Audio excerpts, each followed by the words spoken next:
Mesdames et messieurs, bienvenue à un autre épisode de Face à la vérité. Face à la vérité peut être inquiétant, peut faire peur, mais nous ne sommes pas seuls. Nous sommes en compagnie de Jésus-Christ lui-même à travers ses saintes Écritures.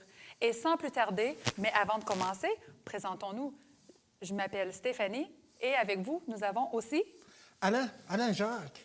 Et face à la vérité, comme tu le dis, parfois c'est effrayant, mais on a des vraies réponses. Alors, sans plus tarder, allons fouiller dans la Bible. Et ce que Dieu a à nous dire à propos de, et là je vous mentionne que c'est un sujet un peu délicat, l'homosexualité. Est-ce que Dieu a une opinion par rapport à l'homosexualité? Attention. Attention, Oui, parce que j'ai attention. beaucoup... Attention. Alors, moi, j'ai beaucoup d'amis qui sont homosexuels. Oui, c'est ça. Ça ne fait pas d'eux des mauvaises personnes. Non. Comme je connais plusieurs personnes qui sont aussi alcooliques, qui sont menteurs, voleurs, Adultère. etc. Il n'y a pas un péché qui est mieux qu'un autre.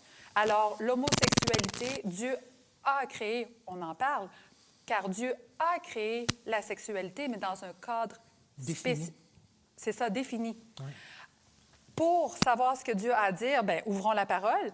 Retournons au début à la création. Vous vous rappelez à la semaine de la création dans le livre de la Genèse. Dans Genèse 1 au verset 27, il est écrit que Dieu créa l'homme à son image. Il le créa à l'image de Dieu, il créa l'homme et la femme. Exactement. Alors, drette ici, là, on se rend compte qu'il y a deux sexes, Oui. l'homme et la femme.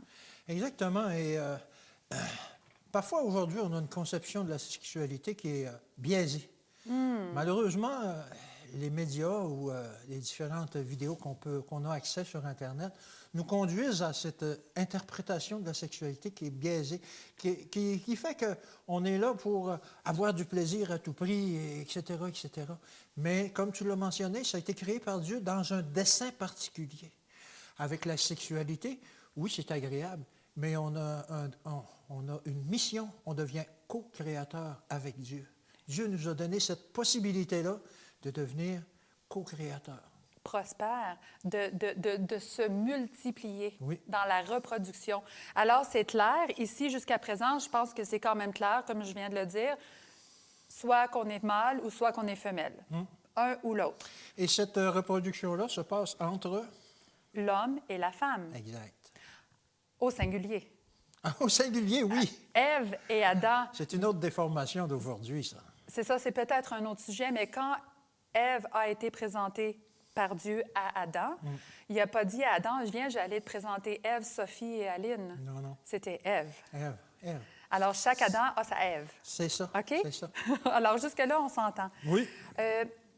Qu'est-ce que la Bible dit d'autre? Dans Romains 1, au verset 26 et 27, ça, par exemple, j'aimerais qu'on le lise entièrement. Entièrement, oui, Romains. effectivement, parce que c'est quelque chose qui s'est déroulé au fil des temps, qui malheureusement a fait que cette notion-là de sexualité a été mal interprétée et a été changée.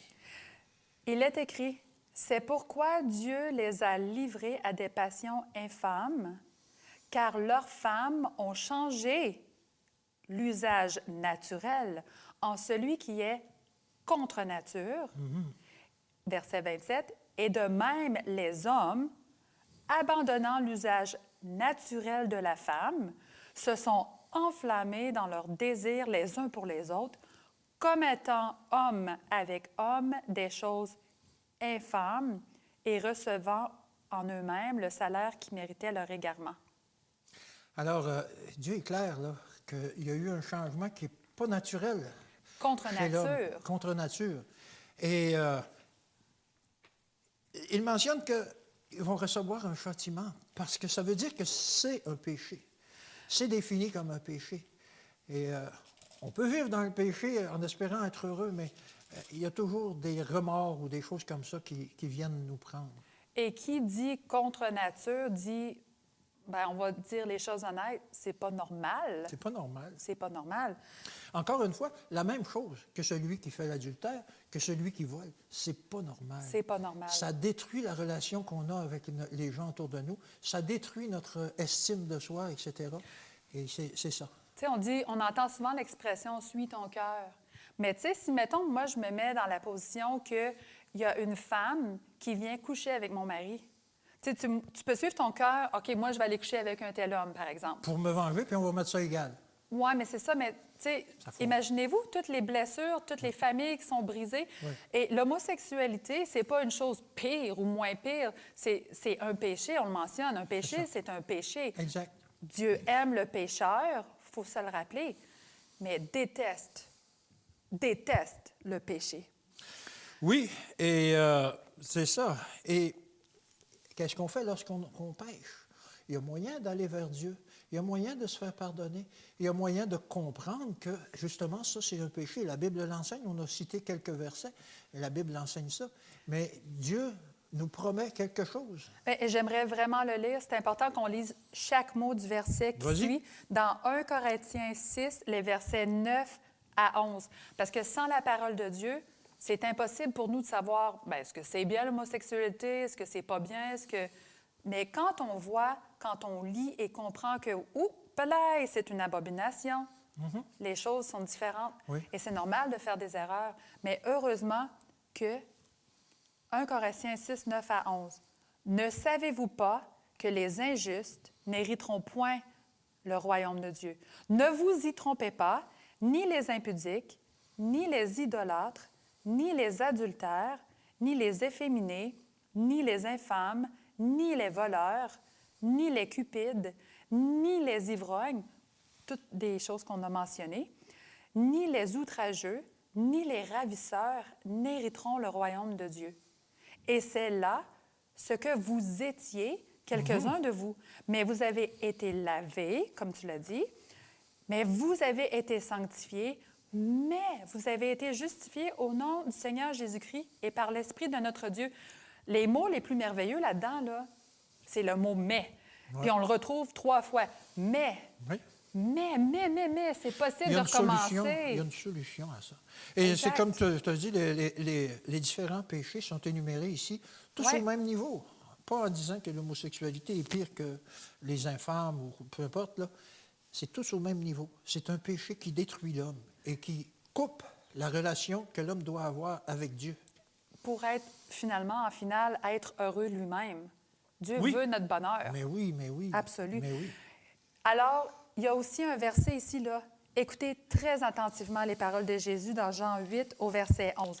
Puis ces paroles-là, c'est comme du miel à mes oreilles. Jésus dit lui-même... Juste avant, c'est, Ouais. l'introduction à ce verset-là, c'est la femme qui était venue près de se faire lapider. Et Jésus lui a pardonné et a demandé aux autres qui l'entouraient, qui voulaient la lapider, de lui pardonner en disant, si vous n'avez pas péché, jetez-lui la première pierre. Et là... Qu'est-ce qui s'est passé? Est-ce que qu'est-ce qui quelqu'un s'est lance une passé? pierre? Non. Et qu'est-ce que Jésus lui a dit? Dans le verset que tu mentionnes? Jésus lui dit, « Je ne te condamne pas, moi non plus. Ouais. Va et ne pêche plus. » Alors, c'est ici la même chose. On peut faire des erreurs, on peut être homosexuel, on peut être un ivrogne, un menteur, un adultère, mais Dieu nous dit, « Hey, sais-tu quoi? Je ne te condamne pas. Va et ne pêche plus. » Il faut se rappeler aussi dans Jean 3, verset 17, Dieu, oui, a envoyé son Fils Jésus dans le monde afin qu'on soit sauvés. Il n'a pas envoyé Jésus pour condamner, pour juger le monde, mais pour que le monde soit sauvé par lui. À travers sa mort, à travers sa vie qu'il a donnée pour nous. Et la sanctification, après ça, peut venir. Ce va et ne pêche plus, ça passe. Ça représente la sanctification, changement de vie. C'est ça, c'est une chose de dire « Ah, je m'excuse, j'ai fait une erreur, j'aurais pas dû faire ça, j'aurais pas dû être comme ça. » Mais il faut aller plus loin que ça. Il faut être, justement, pour la sanctification, veut dire être mis à part. C'est se débarrasser entièrement de cette habitude, de ce style de vie. C'est carrément mettre ça dehors, fermer la porte. Non, merci, c'est fini, on passe à d'autres choses. Et certaines personnes vont penser que c'est impossible, mais avec l'aide du Saint-Esprit et un cœur sincère, ces choses-là sont possibles. C'est possible. Possible, avec les 4 P. Vous vous rappelez, je l'ai déjà mentionné, les 4 P. Sa puissance, sa protection, sa paix et son pardon. Il nous donne l'équipement nécessaire justement pour passer à d'autres choses. Exactement. Si vous avez vécu des histoires similaires ou si vous connaissez des gens qui jugent les homosexuels ou qui ont des propos vraiment inacceptables, qui n'ont pas compris l'essence que Dieu est amour. Oui, Dieu aime le pécheur, mais déteste le péché. Peut-être que ce n'est pas clair. Écrivez-nous à facealavérité.org. Appelez-nous. Vous voyez ici, il y a un numéro de téléphone. Appelez la ligne ci-dessous. Quelqu'un va vous répondre. Ou écrivez seulement dans les commentaires vos questionnements, vos expériences. Il nous fera plaisir de répondre ensemble avec les Saintes Écritures et aborder le sujet plus clairement en détail. Alain. Est-ce que tu aurais une autre question? Ah, comment as-tu deviné? Oui, j'ai une autre question. Est-ce que c'est possible de mélanger la foi avec la science? Est-ce qu'on peut conjuguer foi et science et en faire un? Je vais répondre que oui. OK.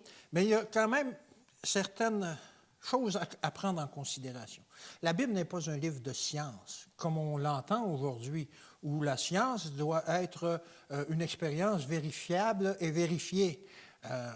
On peut dire, la Terre est ronde. Alors, on peut mesurer la circonférence de la Terre aujourd'hui. OK. La Bible dit que la Terre est comme un disque, alors c'est rond, mais elle ne va pas dans le détail en disant il y a 3000 km ou peu importe de diamètre. Là. OK. Je dis peut-être un chiffre en l'air. Mais la Bible enseigne quand même des choses scientifiques. Mais la différence entre la science cherche à expliquer le comment des choses. Ouais. Pourquoi Dieu il a fait telle et telle affaire? Par exemple, le déluge. Comment Dieu a fait qu'il y a eu tant d'eau sur la terre? Par-dessus les montagnes? C'est impossible. Alors, on laisse la foi répondre à ces questions-là. Dieu le dit. Noé l'a vécu avec sa famille. Et il y a des témoignages qui sont rendus dans la parole de ça.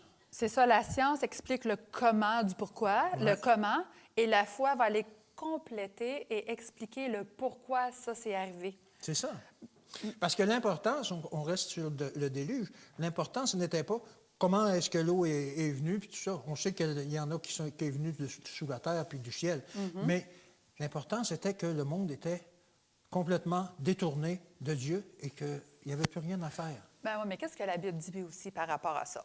Alors, Alain, c'est un sujet super intéressant. On pourrait en parler pendant des heures. Il faut se rappeler que qui a créé la science? Ah, bien, c'est Dieu. Hein? C'est le Créateur. Ben oui. C'est Dieu. Alors, ici, dans Psaume 19, au verset 2, les cieux racontent la gloire de Dieu. Et qu'est-ce qu'on retrouve dans les cieux? On retrouve trois choses qu'on connaît facilement, là. Le soleil, Oui.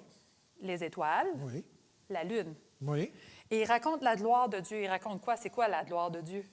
Bien, moi, ce qui m'émerveille, c'est qu'avec les nouveaux télescopes qu'ils ont mis en orbite très loin de la Terre, ils vont chercher des images qui sont incroyables. Et on Même découvre des sons. Des sons, oui, effectivement. Et on découvre aujourd'hui des choses que l'on pensait qui étaient impossibles à l'époque. Par exemple, on dit maintenant, je pense que l'univers est infini. Ah, quelle merveille! Comment est-ce qu'on peut concevoir, nous, l'infini?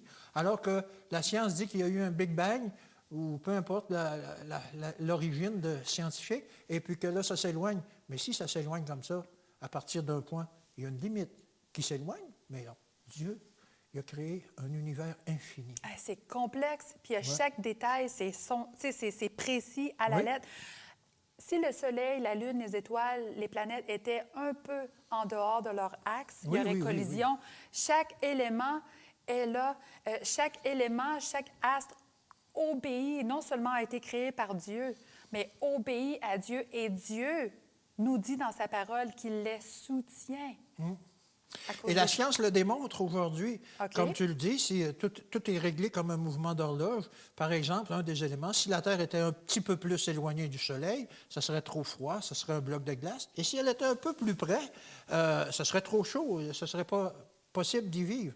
Alors, ce réglage-là est comme un mouvement d'horlogerie précis, continu, et c'est supporté par Dieu. Et c'est normal qu'on n'ait pas toutes les réponses absolues parce qu'on est tellement des êtres, vu que nous sommes pécheurs, on est des êtres finis, on ne peut pas comprendre l'infini, mais Dieu nous donne suffisamment de preuves pour qu'on puisse dire « Wow, la science et la foi vont bel et bien ensemble », parce qu'on sait que Dieu ne se contredit jamais. C'est ça. Alain, est-ce qu'on peut lire aussi Colossiens 1, 16 et 17 Mais en oui. entier, s'il te plaît? Vas-y. Ça parle je- de création. Je vais juste le trouver. Oui. Colossiens 1, 16 et 17. Ce ne sera pas long. C'est déjà long. Désolée pour cette attente, car en lui ont été créées toutes choses Oui. qui sont dans les cieux et sur la terre, les visibles et les invisibles. Et là, ici, un peu plus loin, tout a été créé par lui et pour lui. Il est avant toute chose et toute chose subsiste en lui.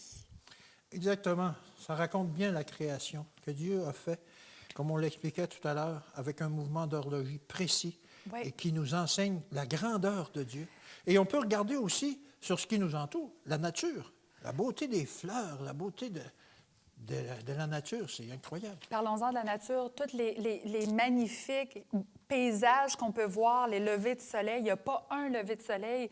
Moi, c'est comme des peintures de Picasso. Ouais. C'est ça, sont toutes différentes. Justement, parlons-en des preuves. Il y a la nature, il y a l'écosystème. Vous savez, c'est tellement complexe, c'est tellement précis. Il y a la science dans la nature. Il y a aussi la science dans la vie, la conception, Oui. le développement de l'enfant, la naissance. Exactement. Science à 100 000 à l'heure. Il y a aussi l'amour. Pourquoi est-ce que l'humain, il y a ce... Ce désir d'aimer, C'est ça, on a de la compassion. la compassion, on d'où est, ça vient, ça? On est solidaire.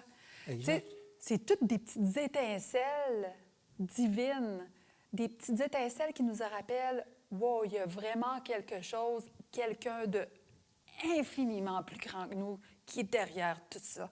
Et parfois, on essaie d'expliquer la nature, on essaie d'expliquer la création. On peut jusqu'à un certain point. Mais Dieu s'est adressé à Job Oui. dans Job 38 au verset 4. Tu es qui, toi? Où étais-tu lorsque j'ai fondé la terre? J'étais Qu'est-ce pas que là. tu connais de ça, de tous ces sujets-là?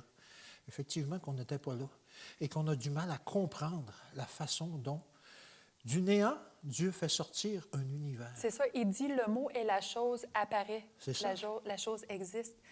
Tu sais, on parle aussi de miracles, de guérison. T'es protégé, t'es guéri. Tu sais, c'est tout, encore une fois, des petits indices, des petits clins d'œil pour dire, regarde, je suis derrière tout ce que tu es, tout ce que tu vois, tout ce que tu as. Je suis derrière tout ça. Et il y a aussi dans Romains 1 au verset 20, j'aimerais ça qu'on le lise en Ben entier. oui. Romains 1 au verset 20. Romains 1, verset 20, il est écrit, « En effet, les perfections invisibles de Dieu, sa puissance éternelle et sa divinité se voient, comme à l'œil depuis la création du monde, quand on les considère dans ses ouvrages. Ils sont donc inexcusables. » C'est pas Wow. parce que c'est invisible que c'est pas réel. Et on parle des gens ici, là, ceux qui ne croient pas, qui essaient d'expliquer Dieu par la science, sont inexcusables parce qu'on voit toutes ces merveilles qui nous entourent. Je parlais des fleurs, tu parlais de la vie, de l'écosystème, les animaux, etc. C'est merveilleux. On voit la signature du Créateur sur toutes ces choses-là. Hey, juste le cerveau humain. On a bien beau être intelligent, puis la science, oui, est avancée, mais on n'arrive même pas encore à comprendre Notre le cerveau. Ma fille, on est allé voir une personne qui fait des études sur le cerveau. J'ai oublié le nom d'une personne qui est dans ça. J'ai un petit plan de mémoire. Mais même ce médecin qui a étudié le cerveau nous a dit on ne connaît rien du cerveau. C'est un univers d'informations qu'on n'arrive pas à comprendre. Surtout lorsque tu inclus dans le cerveau, qui est notre organe pour penser, etc., quand tu inclus les émotions. Alors, ça complexifie encore plus. Dieu est grand. Nous sommes clairement créés à l'image de notre Dieu. Malheureusement, on ne lui ressemble pas en caractère à cause qu'on a fait des mauvais choix dans le passé, mais c'est possible de redevenir à l'image de Dieu. Si vous avez des questions par rapport à la création, par rapport à la science, par rapport à ce qu'on vient de discuter, écrivez-nous vos commentaires, envoyez-nous vos questions. Ça nous fera un plaisir de faire des recherches ensemble pour justement découvrir, creuser les méninges pour savoir c'est quoi la vérité. Écrivez-nous sur notre site Internet facealavérité.org. Vous n'aimez pas écrire? Appelez-nous. Le numéro de téléphone est juste là en bas de l'écran. On attend votre appel. Alain, Oui. c'est pas fini. Oh! J'ai une dernière question pour toi aujourd'hui. Aïe, aïe, aïe. OK, celle-là est bonne. Est-ce qu'on peut croire en Dieu? Moi, je suis spirituelle, mais je ne suis pas religieux. Oh, OK. C'est quoi ça? C'est quoi la nuance? C'est quoi la nuance? Est-ce qu'on peut être spirituel mais pas religieux? Spirituel, c'est uni avec Dieu, en esprit. La C'est- Bible nous informe que c'est ça. C'est personnel. C'est personnel, c'est une relation personnelle. Mais est-ce qu'on peut ne pas être religieux? On a abordé cet aspect-là de la question un peu plus tôt dans nos études, dans nos questions. Mais Dieu veut une foi vivante, personnelle. Je ne suis pas en train de dire qu'il faut s'associer à tel mouvement ou tel autre. Mais il faut avoir, premièrement, une relation avec Dieu. Et l'authenticité spirituelle, ça se reconnaît par notre attachement à sa parole. Devenir spirituel en lisant la parole. Ouais. Comprendre par l'Esprit ce qu'il veut de nous. Exactement. Tu es en train de citer les paroles là, ici de Jean 4 au verset 24. Là, il est écrit que Dieu est esprit et il faut l'adorer justement, comme tu viens de En mentionner, esprit. en esprit et en vérité. Exactement. C'est quoi ça? C'est une tradition? Il faut Ben aller à non, une place non, c'est spéciale? pas obéir à des règles, c'est pas avoir des traditions, etc. C'est d'avoir une relation intime avec lui, par sa parole, en le priant, en étudiant sa parole, en chantant sa gloire. Et Dieu va développer par son esprit en nous cet attachement sincère entre lui et nous. Et ça revient aussi, et une fois qu'on a la base, qu'on a une relation avec Dieu, on en parlait, je crois, à l'épisode d'avant, c'est important justement de se réunir en frères et sœurs, la communauté pour le soutien, l'encouragement, l'édification. C'est de là l'importance d'appartenir, de faire partie du corps, d'être un membre du corps du Christ. Il faut bien choisir à quel corps qu'on appartient parce que parfois, il y a des gens qui veulent nous détourner. 2 Corinthiens 11, verset 14. Oui. Même Satan se déguise en ange de lumière pour C'est détourner fort, là. les gens. Oui, Alors, de là l'importance de connaître, de savoir c'est quoi la vérité. Parce que si on ne connaît pas ce que Dieu dit par rapport à X, Y, Z, quand on va voir quelqu'un en ange de lumière, wow, lui il est bien habillé, il dit des belles paroles, ça va être facile de se faire séduire. Mais en connaissant la vérité, oups, ting, ting, ting, il y a une petite cloche qui sonne dans ma tête, ouh, il y a un petit drapeau rouge. c'est pas conforme à la parole. C'est quasiment. C'est ça. Mais Oh, oui. Il y a une petite goutte, là. Souvent, oui, c'est ça. Il y a une petite goutte. Il y a beaucoup de vérité polluée avec un petit peu d'erreur. C'est ça. Mais la vérité, la parole de Dieu, c'est non dilué. C'est 100 Elle est pur. entière. Et ça m'apporte aussi, tu sais, moi, quand je vais faire l'épicerie, des fois, je donne un billet de 100 $. C'est rare parce que j'ai rarement de l'argent sur moi. Mais quand tu donnes un billet de 100 $, souvent, qu'est-ce que le commis à la caisse va faire? On va le vérifier. Et comment vérifie-t-il? Bien, ils ont des façons. Ils vont regarder à travers, ils vont regarder les petits points, etc., etc. Et ça, ils doivent, premièrement, connaître le vrai billet de 100 $. Oui. Alors, quand on connaît le vrai du faux, c'est plus facile de dire « Oups là, quelque chose ne va pas rond ici. » Oui, exactement. Dans 1 Jean 4 au verset 1, est-ce qu'on pourrait le lire, Alain? 1 Jean 4 au verset 1, Bien oui, vas-y. pendant que je le cherche. On parle justement des esprits ou des personnes ou des doctrines qui nous sont proposées.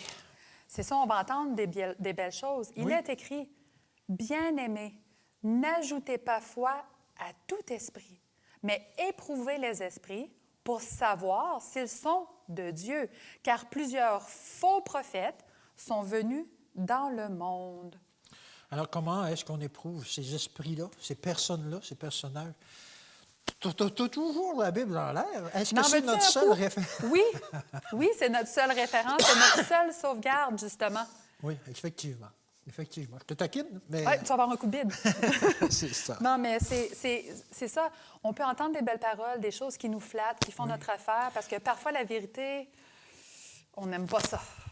Et on veut entendre des choses qui touchent nos émotions. Alors que la vérité est intacte. Et il y a un passage qui nous dit dans Galates 1, versets 6 à 8, qu'il n'y a pas d'autre évangile que celui qui est annoncé dans cette parole.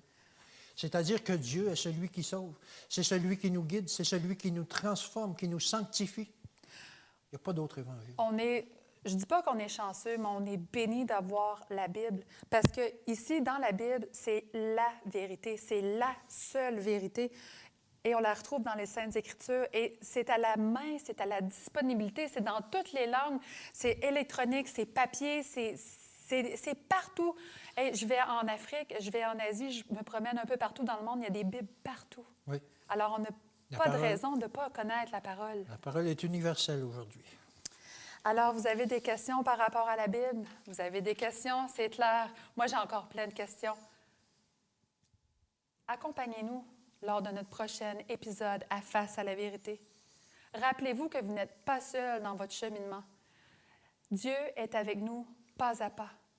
Nous sommes ensemble à la découverte de la vérité. Rappelez-vous que chaque question a une réponse et mérite d'être vérifiée. Et chaque question a la vérité. Écrivez-nous vos commentaires dans l'espace ci-bas. Appelez-nous. Allez sur notre site Internet facealavérité.org. Et encore une fois, je vous laisse avec Alain et son fameux cadeau.